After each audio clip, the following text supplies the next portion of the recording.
Assalamualaikum warahmatullahi wabarakatuh. Kami dari kelompok 6 akan menjelaskan materi mengenai penjualan cicilan atau installment sales. Dosen pengampu Dr. Rini Indahwati, SE AKMSI, CA, CBV, CERA.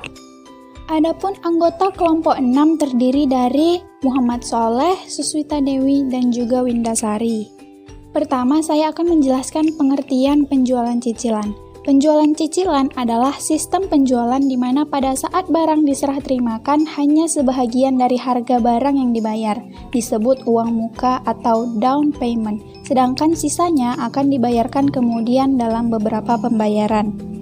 Yang kedua, resiko yang mungkin terjadi selama masa cicilan. Yang pertama, adanya itikat tidak baik atau kelalaian pembeli dalam pembayaran cicilan.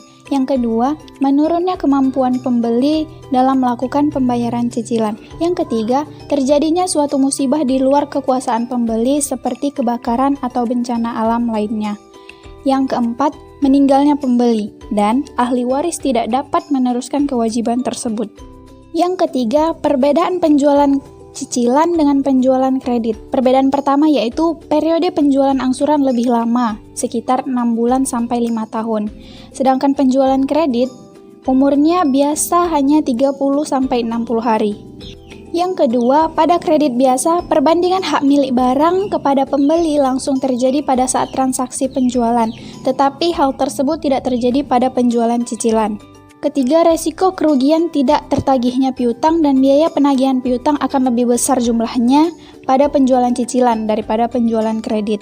Yang keempat, dalam penjualan angsuran biasanya dibuat perjanjian antar pembeli dengan penjual sehingga penjual tidak dirugikan terlalu besar. Yang keempat, langkah mengantisipasi kerugian penjualan cicilan. Untuk mengurangi kemungkinan terjadinya kerugian-kerugian tersebut, maka dalam kontrak penjualan cicilan biasanya selalu diatur hal-hal berikut ini. Yang pertama, jumlah uang muka seharusnya ditetapkan cukup besar sehingga dapat menutupi penurunan nilai barang dari barang baru menjadi barang bekas. Kedua, jangka waktu angsuran tidak boleh terlalu lama, sangat dianjurkan tidak lebih dari sebulan. Ketiga, jumlah nilai cicilan hendaknya lebih tinggi dari taksiran penurunan nilai barang yang terjadi di antara periode-periode pembayaran cicilan. Selanjutnya, pembatalan penjualan. Ketika terjadinya pembatalan penjualan, maka perusahaan akan menerima kembali barang yang sudah dijual, lalu menghapus piutang penjualan cicilan yang belum dilunasi dan laba kotor belum direalisir. Ketiga, mengakui laba atau rugi pembatalan penjualan cicilan. Penjelasan selanjutnya akan diteruskan oleh teman saya, Muhammad Soleh. Materi selanjutnya adalah metode pengakuan laba dalam penjualan. 1.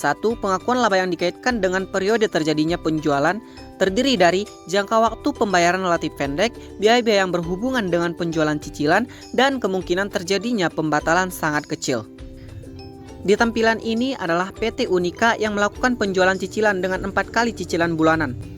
Bila perusahaan menggunakan metode akrual, maka pada bulan Maret 1990, perusahaan mengakui laba kotornya sebesar 2.500.000. Metode yang kedua adalah pengakuan laba yang dikaitkan dengan periode diterimanya pembayaran. Terdiri dari harga pokok penjualan kemudian laba kotor kemudian harga pokok penjualan, dan harga pokok penjualan dan laba kotor diakui secara proporsional. Berikut ini ditampilkan untuk tabel pembayarannya.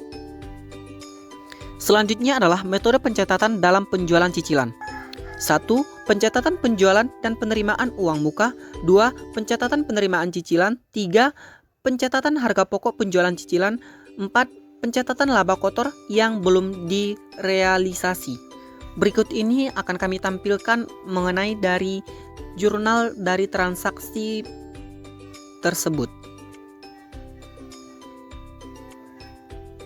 Selanjutnya, untuk materi selanjutnya akan dibahas oleh Windasari. Selanjutnya saya Windasari akan menjelaskan penyajian laporan keuangan pada metode cicilan. Laba kotor yang belum direalisasi di dalam neraca dapat dicantumkan ke dalam kelompok berikut ini. 1. Sebagai hutang dan dilaporkan ke dalam kelompok pendapatan yang masih akan diterima. Kedua, sebagai rekening penilaian dan mengurangi piutang cicilan. Ketiga, sebagai rekening modal dan dicatat sebagai bagian dari laba ditahan. Berikut ini kami tampilkan contoh neraca pada PT Karya Bakti Semarang. Selanjutnya kami tampilkan perhitungan rugi laba untuk periode tahun buku 1981 pada PT Karya Bakti Semarang, bahwa di laporan rugi laba disajikan terpisah antara hasil penjualan reguler dan penjualan angsuran. Sekian penjelasan dari kami. Tentang materi penjualan cicilan. Semoga bermanfaat. Assalamualaikum warahmatullahi wabarakatuh.